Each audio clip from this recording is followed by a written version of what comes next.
የዲሞክራሲ ባህል በዳበረባቸው ሀገራት ለአንድ ሀገር ዜጋ እጅግ አስፈላጊ ከሚባሉ መብቶች መካከል የመምረጥ መብት አንዱ ነው። ምርጫ የዜጎችን ፖለቲካዊ፣ ማህበራዊና ኢኮኖሚያዊ ፍላጎት ማሟላት የሚችል ስርዓተ መንግስት ለመገንባት ይጠቅማል። የተለያዩ ማህበረሰቦችን ለማቀራረብ፣ ተጠያቂነት ያለበት የመንግስት አሰራርን ለማስፈን፣ በቁጥር አናሳ የሆኑ የማህበረሰብ ክፍሎች ተገቢውን ውክልና እንዲያገኙ ለማድረግ፣ የተረጋጋ መንግስት ለመመስረት የምርጫ ዋጋው ብዙ ነው። ምርጫ የዲሞክራሲ መሰረት ነው። ጤና ይስጥልኝ። ይህ በ2018 ዓ.ም የሚካሄደው ሰባተኛው ጠቅላላ ምርጫ ምክንያት በማድረግ የፖለቲካ ፓርቲዎች ፕሮግራሞቻቸውን እንዲያስተዋውቁ የኢትዮጵያ ቴሌቪዥን ያዘጋጀው መድረክ ነው። ለምርጫው የፖለቲካ ፓርቲዎች ምን አይነት ዝግጅት እያደረጉ ነው? ፓርቲዎች ነገ እንመራታለን ለሚሏት ሀገር፣ እናገለግለዋለን ለሚሉት ህዝብ ምን አይነት የፖለቲካ ርዕዮተ ዓለምና የፖሊሲ አማራጮችን ይዘው መጥተዋል? በዛሬው መድረክ የፓርቲያቸውን የፖለቲካ ፕሮግራሞች ሊነግሩን የኢትዮጵያ ዲሞክራቲክ ህብረት ፓርቲ ሊቀመንበር ገብሩ በርሄ ከዚህ ከኢትዮጵያ ቴሌቪዥን ስቱዲዮ ተገኝተዋል።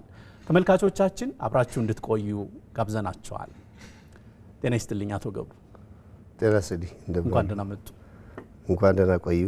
በዚህ ዓመት በግንቦት ወር ኢትዮጵያ ሰባተኛውን ጠቅላላ ምርጫ ታደርጋለች። የእርስዎ ፓርቲም በሀገር አቀፍ ደረጃ ሀገር ለመምራት የሚወዳደር ፓርቲ እንደሆነ ከኢትዮጵያ ምርጫ ቦርድ የፓርቲዎች ዝርዝር ውስጥ አግኝተናል። ወደ ዋናው የምርጫ ዝግጅታችሁ ከመግባታችን በፊት አጠቃላይ በምርጫ የዲሞክራሲ ባህልን ለመገንባት እየተደረገ ያለውን እንቅስቃሴ እንደ ፓርቲ እንዴት ነው የምትመለከቱት? መጀመሪያ ላመሰግናችሁ እወዳለሁ። ጥሪያችሁ ደስ ስላለኝ ነው የመጣሁኝ።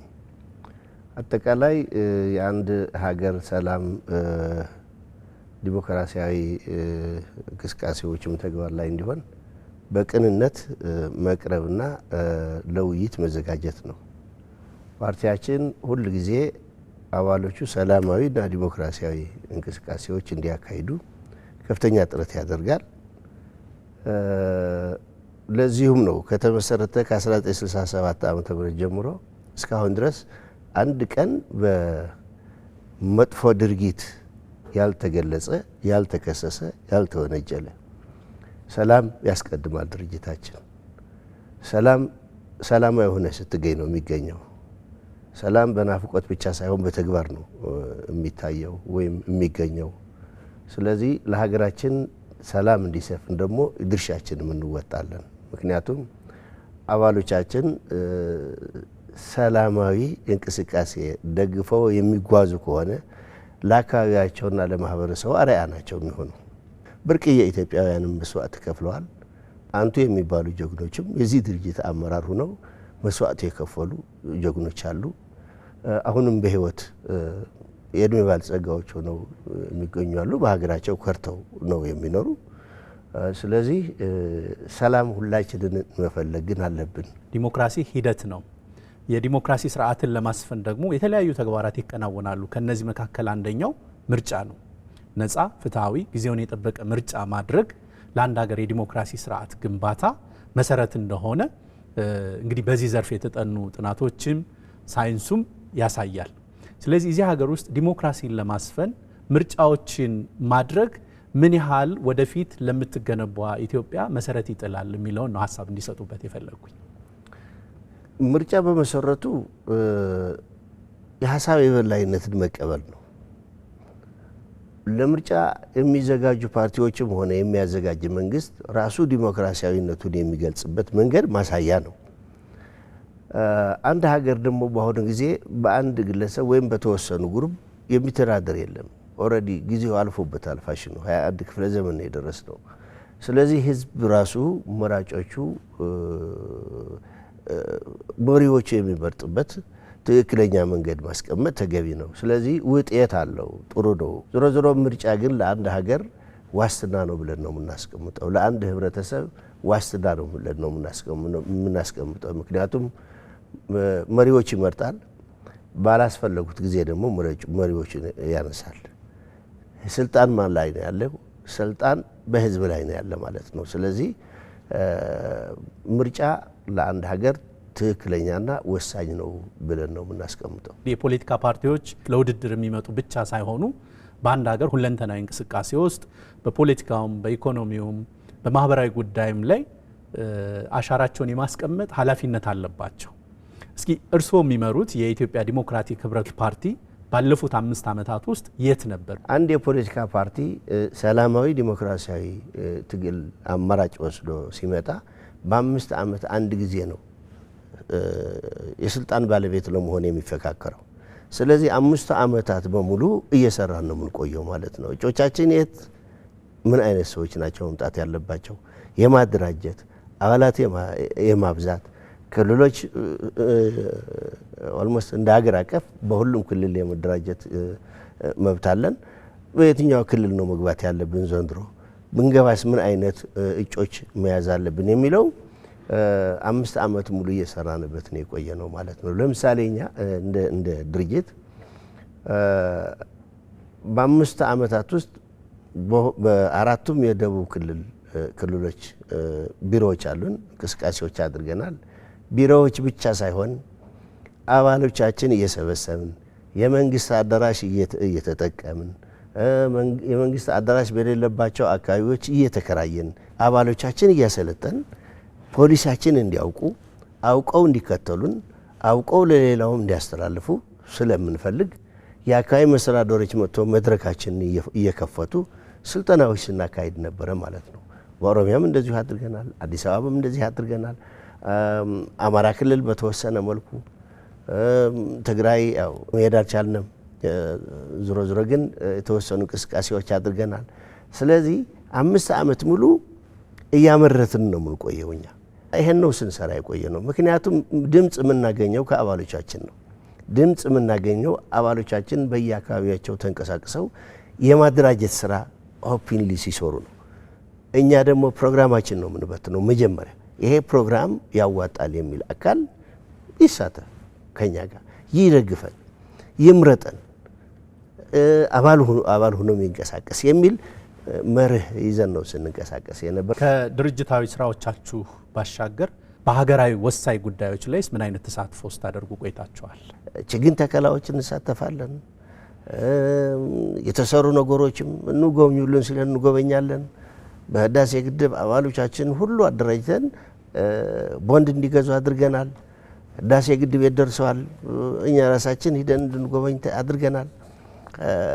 አጠቃላይ የሀገሪቷ ኢኮኖሚካል ሶርስ መንግስት ስለሚመራው የራሱ ፖሊሲና መርህ ስላለው እሱ ሳንጋፋ የምንቃወመውን ነገር እየተቃወምን ግን ለሀገሪቷና ለማህበረሰቡ የሚጠቅም ነገር መንግስት ሲጠራ እንሄዳለን። የኢትዮጵያ ብሔራዊ ምርጫ ቦርድ 7ኛውን ጠቅላላ ምርጫ ለማካሄድ የጊዜ ሰሌዳ አውጥቶ እንቅስቃሴ ከጀመረ ቆይቷል። እንደሚያውቁት እንግዲህ ምርጫው ግንቦት 24 ይካሄዳል የሚል የጊዜ ሰሌዳም ተቀምጧል። ከዚያ በፊት ዝርዝር ስራዎች ይሰራሉ። ፓርቲዎች የራሳቸው ወደ ምርጫው ለመወዳደር የሚያስችሏቸውን መስፈርቶች አሟልተው እጩዎቻቸውን እንዲያቀርቡ ከማድረግ ጀምሮ አጠቃላይ በምርጫ ስርዓት ውስጥ ንቁ ተሳታፊ እንዲሆኑ ለማድረግ ስራዎች እየተሰሩ እንደሆነ በተለያየ ጊዜ እኛም በሚዲያ ያስተላልፈናል። ምርጫ ቦርዱም ሲያስተዋውቅ ቆይቷል። የኢትዮጵያ ዲሞክራቲክ ህብረት ፓርቲ ለ2018 7ኛው ጠቅላላ ምርጫ ምን አይነት ዝግጅት አድርጓል? ዌል መጀመሪያ የኢትዮጵያ ብሔራዊ ምርጫ ቦርድ የጊዜ ሰሌዳ ሳያወጣ እኛ በምንወዳደርባቸው አካባቢዎች እነማን መያዝ አለብን የሚለው የራሳችን ስራ ነው የሰራ ነው። መስፈርቶች አሉን እጩዎችን የምናቀርብበት። ምንድነው መስፈርቱ? አንደኛ ያው ለምርጫ እድሜው ብቁ የሆነ በአካባቢው የሚታወቅ ጥሩ ስነ ምግባር ያለው በወንጀል ያልተጠየቀ ወይም ያልተከሰሰ የሚሉ ሌሎችም መስፈርቶች አሉን። ይሄ ለኛ ለፖለቲካል ግብአታችን እንዲጠቅመን ነው። በእንደዚህ አይነት እየመለመልን የቆየ ነውና የኢትዮጵያ ብሔራዊ ምርጫ ቦርድ የጊዜ ሰሌዳ ሲያወጣ ብዙ ጊዜ ተሰብስበናል። የጊዜ ሰሌዳውም እናውቀው ነበር። መቼ እንደምንጀምር መቼ እንደምንጨርስ ኦልሬዲ ሁላችንም እየተረዳ ነው እንትን ነው። ምንድነው የተደረገው? መጀመሪያ አሁን አዲስ ነገር ነው ለኛ ይሄ ዲጂታል ሲስተም የሚባለው። ምዝገባው በኤሌክትሮኒክ ነው የሆነ ያለ። እና መጀመሪያ ሰው ኃይላችሁ አምጡ በሚል ቅጽ 5 የሚባል ፎርም አለ። እሱ ነው የሰጠን። በየትኛውም አካባቢ ያሉ ተወዳዳሪዎች መጀመሪያ የሰው ኃይላችን ለምርጫ ቦርድ ነው ያስገባን በቅጽ 5 ሞልተን ማለት ነው። ከዛ በኋላ ወደ ዲጂታል ምዝገባ ነው ይሄድ ነው። አሁን እዛው መንገድ ላይ ያለ ነው። ዲጂታሉ ኦልሞስት ሁላችንም አልገባንም ማለት ይቻላል። ብዙ ችግሮች አሉበት። ምክንያቱም ኦቲፒ እንኳ ለመውሰድ 20 ጊዜ ትደውላለህ። አንደኛ ማህበረሰቡ ከዚህ ጋር የተገናኘ አይደለም። የያዘው ስልክም ፐተን ነው። ይሄ ኖርማል ስልክ ነው። የሚደርሰው መሰጅ እሱ ዘግቶ እንደገና ወደ አንተ እስኪመጣ ድረስ ታይሟ ደግሞ 3 ደቂቃ ስለሆነች እሱ ችግሮች አሉ። አሁን ወደ 2-3 ቀን ይሆናል 5 ደቂቃ አድርጎታል የኢትዮጵያ ብሔራዊ ምርጫ ቦርድ። ችግሩ ስለገባው ይመስለኛል። ዞሮ የሲስተም ችግር አለ። ቴክኖሎጂ ግን ለሀገራችን ጠቃሚ ነው። ቴክኖሎጂው አይደለም አሁን ትንሽ ቅር እያለን ያለ ሲስተሙ ዲቨሎፕ ሲደረግ ማህበረሰቡም ራሱ ከሲስተሙ ጋር መገናኘት ነበረበት። እኛም ጭምር ነው ማህበረሰብ አመራር ነን እኛ። የተወሰኑ ጊዜ በሀሳቡ ተወያይተናል። አልተወያየንም ማለት አይደለም። ዞሮ ሁሉም ነገር በአንድ ጊዜ አይስተካከልም። በአንድ ጊዜ ሰክሲድ የሚያደርግ ነገር የለም።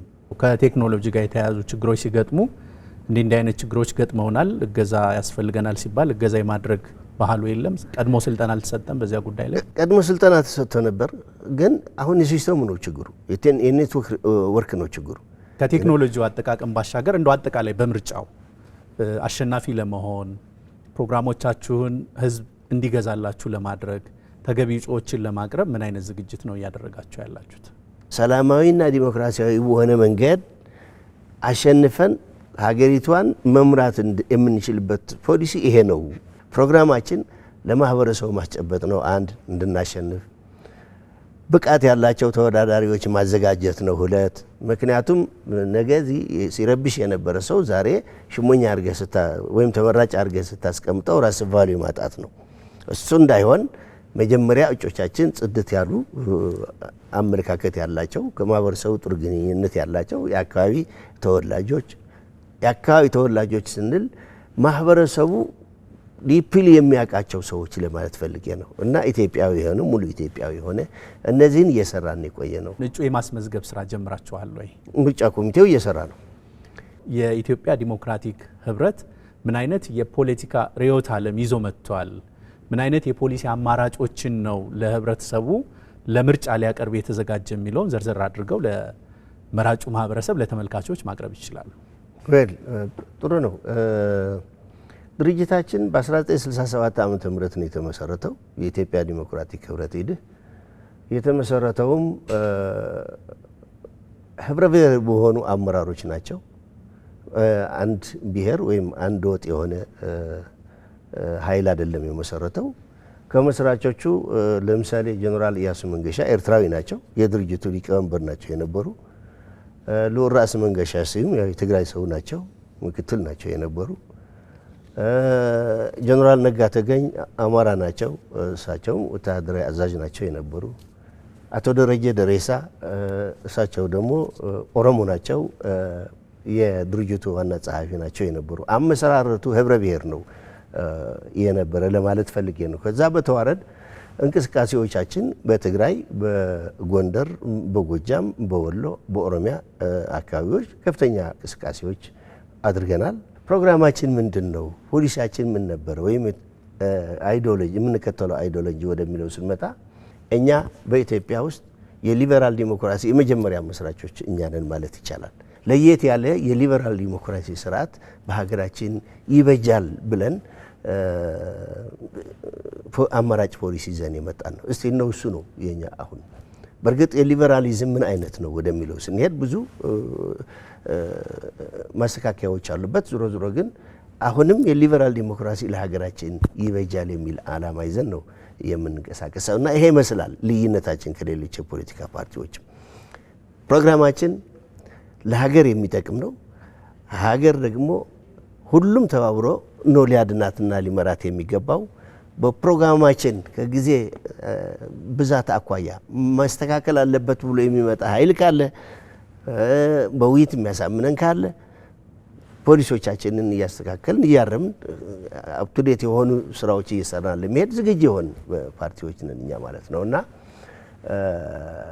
በአጠቃላይ ይሄኛ ፕሮግራም የሊበራል ዲሞክራሲ ስርዓት ወይም መርህ ነው የምንከተለው። ለህዝብ ተወካዮች ምክር ቤት 547 አባላት ይፈልጋሉ። እነዚህ አባላት ውስጥ ለመግባት ፓርቲዎች ውድድር ያደርጋሉ። በተመሳሳይ ለክልል ምክር ቤት 2916 የሚሆኑ ለክልል ምክር ቤት አባል ሆነው የሚገቡትና ከነዚህ እጩዎች ውስጥ ለመግባት ነው እንግዲህ ፓርቲዎች ውድድር የሚያደርጉት። እርስዎ የሚመሩት ፓርቲ ምን ያህል ለህዝብ ተወካዮች ምክር ቤት ምን ያህል ለክልል ምክር ቤት እጩዎችን ያቀርባል? የኛ እቅድ ወንበር ልንይዝበት የምንችል ድምፅ የሚያሰጠን ኃይል እናቀርባለን ነው። አሁን ይህን ያህል አስገብተናል ለማለት ትንሽ ይከብደኛል።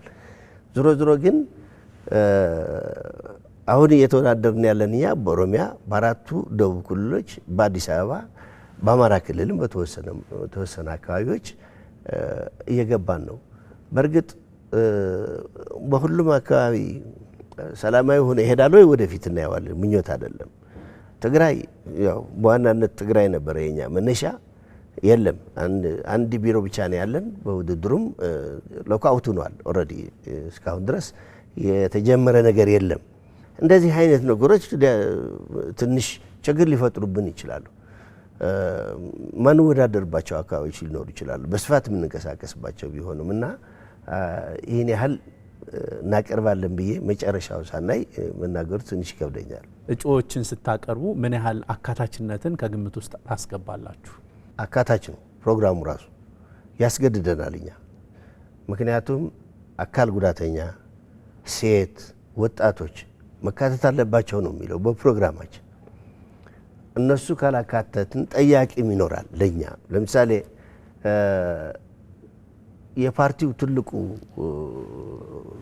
መሪ ጉባኤ ነው። ከዛ ቀጥሎ ደግሞ በየጊዜው እንቅስቃሴያችንን የሚከታተል ማዕከላዊ ኮሚቴ የሚባል አለ። እኛ ስራ አስፈጻሚ ነን። ማዕከላዊ ኮሚቴ ለምን አልተካተቱም ብሎ ይጠይቃል። ግድ ነው፣ በኃላፊነትም ያስጠይቃል። ስለዚህ አካል ጉዳተኞች ለማካተት፣ ሴቶች ለማካተት ከፍተኛ ጥረት አድርገናል እኛ። ባለፈው አመት ወደ 400 ምናምን አካል ጉዳተኞች አደራጅተን ነው እኛ ስልጠናዎች የሰጠናቸው። አካል ጉዳተኛ በአካል ጉዳተኝነቱ ሳይሆን የሚመዘገበው የአካል ጉዳተኛ አንድ መስፈርት ሆኖ ግን ማብቃት አለብን የሚል ዓላማ ደግሞ አለን እኛ። ይሄ አካል ጉዳተኛ ዝም ብሎ ገብቶ ሲምፕል እንዲቀመጥ ሳይሆን አብቅተን ለስልጣን ወደ ስልጣን እንድናወጣው ነው የምንፈልገው። በእንደዚህ አይነት መልክ ወደ 400 ምናምን አሰልጥነን ሬዲ አድርገናል እኛ። ሁሉም ግን ወደ ውድድር ይገባሉ ማለት አይደለም። ለምሳሌ የኛ 7 ስራ አስፈጻሚ ነው ያለን። 2 አካል ጉዳተኞች አሉ በአመራር ደረጃ፣ 2 ሴቶች አሉ በአመራር ደረጃ፣ የወጣት ኮሚቴዎች አሉ በስራ አስፈጻሚ። ማዕከላዊ ኮሚቴውም እንደዚሁ ነው፣ ሜክሲን ነው የምናደርገው። ከመነሻ በህግ ይዘው እንደ ህግ ይዘው ካልሄድ ነገ ልስራው ብትል ወይ ነጋዴ ነህ አለበለዚያ ደግሞ ተገደህ ነው። በፍላጎት አይደለም እየሰራው ያለህ ማለት ነው። እዚህ ሴት ልጅ ከጓዳ መውጣት አለባት የሚል አንድ መርህ አለን እኛ። ሴት ልጅ በአመራር ደረጃ መቀመጥ አለባት የሚል አንድ እምነት አለን እኛ። የማዕከላዊ ኮሚቴ አባላት ሆነው ይሰሩ የነበሩ እናቶች አሉን። እስቲ ነው እሱ ደግሞ አሁን ወደዚህ ስንመጣ ወደ ተግባር እየወሰድነው ነው ያለን። አካል ጉዳተኛ ከንፈራችን እየመጠጥን ከምናልፍ አካል ጉዳተኛ አብቅተን ሰርቶ ራሱንና ማህበረሰቡን የሚደጉምበት መንገድ መፍጠር መቻል አለብን ነው የምንለው። ለዚሁ ነው ከፕሮግራማችን ጀምረን እስከ እንቅስቃሴያችን ተግባራዊ የምናደርገው። ምርጫ ዲሞክራሲያዊ ሆኖ እንዲጠናቀቅ ለማድረግ ሁሉም ባለድርሻ አካላት የየራሳቸው ሚና እንዳላቸው ይታወቃል። ከሁሉም በላይ ደግሞ ተወዳዳሪ የፖለቲካ ፓርቲዎች ትልቁን ኃላፊነት ይወስዳሉ። በዋናነት መራጩ ህዝብ ድምጽ ነው የሚሰጠው። ለውድድር የቀረበ ፓርቲ ፕሮግራሙን አጠቃላይ ርዕዮተ ዓለሙን ያስተዋውቃል። ይሆነኛል ለሚለው አካል ካርዱን ወይም ድምጹን ይሰጣል። በዚህ ሁሉ መሃል በምርጫ ሂደት ውስጥ ንቁ ተሳትፎ ከማድረግ ጀምሮ መጨረሻ ላይ የሚመጣውን የምርጫ ውጤት ተቀብሎ በዚያ ስርዓት ውስጥ እስከ ማለፍ ድረስ ትልቁ ሚና የሚጫወቱት የፖለቲካ ፓርቲዎች ናቸው። አሁን እርስዎ የሚመሩት የኢትዮጵያ ዲሞክራቲክ ህብረት ለምርጫው ዲሞክራሲያዊነት እስከምን ድረስ ነው ኃላፊነቱን የሚወጣ? ኢዲዩ ምርጫው ሰላማዊ ዲሞክራሲያዊ እንዲሆን ሲንቀሳቀስ ጀምሮ ሰላም ለሀገር እንደሚጠቅም እያስተማረ ነው የሚሄደው። ህዝቦቻችን የሰላም ችቦ ነው ያላቸው፣ ሌላ የላቸው።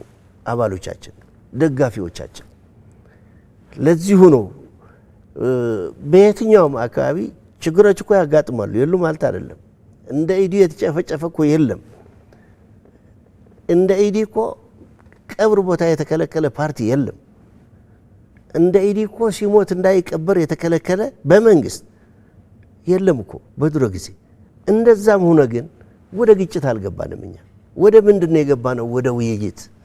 ስለዚህ እኛ ስንነሳ ለሰባተኛው ሀገር አቀፍ ምርጫ ብቻ ሳይሆን ለሁሉም ምርጫዎች፣ ሌሎች ምርጫዎችም አሉ እኮ የሪፈረንደም ምርጫዎች አሉ፣ የመሙያ ምርጫዎች አሉ። በእነዚህ ሁሉ እንሳተፋለን እኮ። ለምርጫ ብቻ ሳይሆን ለሀገራችን ሰላም እየዘመርን ነው የምንሄደው የሚለው ለማስቀመጥ ነው የምወደው። በዚህ በሰባተኛው ጠቅላላ ምርጫ ሀገር የመምራት እድል ብታገኙ ምን አይነት ኢትዮጵያን ትመሰርታላችሁ? በጣም ጥሩ ጥያቄ ነው። ምን አይነት ኢትዮጵያ ትመሰርታላችሁ? አረንጓዴ ነው የምለው እኔ። አረንጓዴ ምንን ይገልጻል? ልምላሜ ይገልጻል። ሰላም፣ አዲስ ነገር እንደሚመጣ ይገልጽልሃል። ምርት ማለት ነው። ስለዚህ አረንጓዴ እንዴት ነው የምታደርጓት ወደሚለው ደግሞ እንምጣ። እኛ መጀመሪያውንም ስልጣን የሚሰጠን ያለ ህዝብ ነው። ግን ያ የመረጠን ህዝብ መርጦናል ኦልሬዲ። በደንብ ደግሞ ያልመረጠን ህዝብ ነው እኛ የምናቀርበው። ለምን እንዳልመረጠንም እንዲያስተምረን፣ እንደገና ደግሞ ያልመረጠን ህዝብ ተጠቃሚ መሆኑን እንዲያረጋግጥ ነው እኛ የምንፈልገው። እነዚህ ሁለቱ የመጀመሪያ መሪዎቻችን ናቸው። የኢትዮጵያ ህዝብ አክባሪ ነው፣ መከበር ነበረበት። የኢትዮጵያ ህዝብ አማራ፣ ትግሬ፣ ኦሮሞ ምናምን የሚባል ነገር አልነበረም። አሁን ያመጣ ነው እኛ ነን ፖለቲከኞች። አንዲት ኢትዮጵያ እንዴት ነው መመስረት ያለብን? አረንጓዴ መሆን ያለባት እኮ አንዲት ኢትዮጵያ ስትመሰረት ነው። እንዴት አድርገን ነው የምንመሰርታት? በህዝብ ፍላጎት የተመሰረተች ኢትዮጵያ እንድትበለጽግ እናደርጋለን። የህዝብ ፍላጎት ማለት የህዝብ ሀሳብን ተቀብለን የሀሳብ በላይነት ካለው እንዲስተናገድ አድርገን በሀሳብ የበላይነትና በጋራ ሀገራችን እንድትለማ እናደርጋለን። አሁን ያለው ቁርቁስ፣ አሁን ያለው ይገባኛል ጥያቄ፣ አሁን ያለው የስልጣን ጥያቄ ወሳኙ ህዝብ ነው ብለን ካስቀመጥን መፍትሄው ቀላል ነው። ሰላም፣ ዲሞክራሲ በሀገራችን እንዲሰፍን ማድረግ ይቻላል። የማይቻል ነገር የለም። ኢትዮጵያ በሰላም እንጂ በውይይት እንጂ በጥይት የሚገኝ ሰላም የለም ብለን እናምናለን። በምንም ታምር አይተነዋል። ስለነበርንበት ነው። እኛ ሌሎች አዲሳቸው ሊሆን ይችላል፣ እኛ ግን አይተነዋል። ስለዚህ ተመልሰን ወደዛ ከምንሄድ የውይይት መድረክ ከፍተህ የሚፈልገው ሀሳብ አቅርቦ በሰጥቶ መቀበል የሚያምን ኃይል ፈጥረህ የሀገራችን ሰላም ዲሞክራሲ መገንባት ይቻላል። በምንም ታምር ሩቅ አይደለም። ምክንያቱም ህዝባችን የዋህ ነው፣ ለሰላም ፍላጎት አለው፣ ታታሪ ነው። በሁሉም አካባቢ ደግሞ ሰላም የሚፈጥሩ ቤዝሜንቶች አሉን በኢትዮጵያ ውስጥ። እነሱ አልተጠቀምንባቸው። ሰላም ዲሞክራሲ በሀገራችን እንዲሰፍን እናደርጋለን። ሰላም ደግሞ ለማህበረሰቡ ስልጣን መስጠት ነው። እኛ ከተመረጥን ይሄንን ነው የምናደርገው። አረንጓዴ እናደርጋታለን የሚል እምነት አለኝ። የኢትዮጵያ ዲሞክራቲክ ህብረት ሊቀመንበር አቶ ገብሩ በርሄ እዚህ ኢትዮጵያ ቴሌቪዥን ስቱዲዮ ተገኝተው የፓርቲውን ማኒፌስቶ ለተመልካቾች ለመራጩ ህዝብ ስላስተዋወቁ እጅግ አድርገን እናመሰግናለን። ታንኪዩ። እኔም እንግዳችሁ በማድረጋችሁ በጣም ተደስቻለሁ። እንዲሁም አመሰግናችኋለሁ።